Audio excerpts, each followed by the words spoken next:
26. Raphael. Now that I am more tranquil, I will endeavour to speak calmly of the two portraits that follow the picture of the shepherdess of the Alps. Raphael, who but thyself could paint thy portrait? Who but thyself would have dared attempt it? Thy open countenance, beaming with feeling and intellect, proclaims thy character and thy genius. To gratify thy shade, I have placed beside thee the portrait of thy mistress, whom the men of all generations will hold answerable for the loss of the sublime works of which art has been deprived by thy premature death.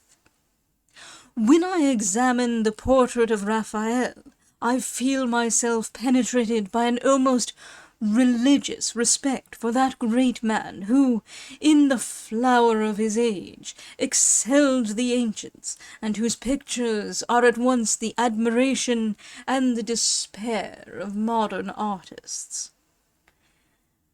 My soul, in admiring it, is moved with indignation against that Italian who preferred her love to her lover, and who extinguished at her bosom that heavenly flame, that divine genius.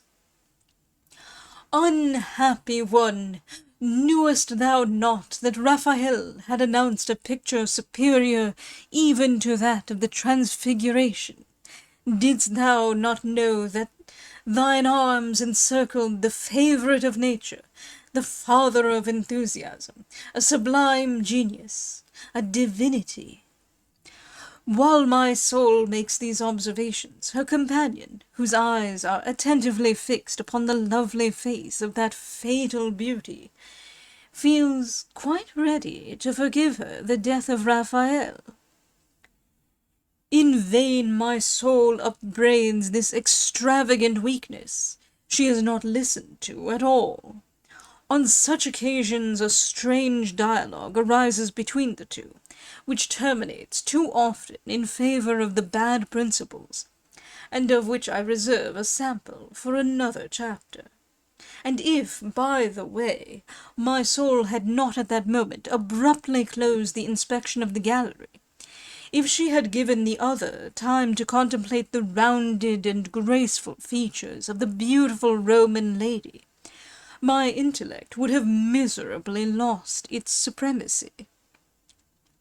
And if, at that critical moment, I had suddenly obtained the favour bestowed upon the fortunate Pygmalion, without having the least spark of the genius which makes me pardon Raphael his errors, it is just possible that I should have succumbed, as he did,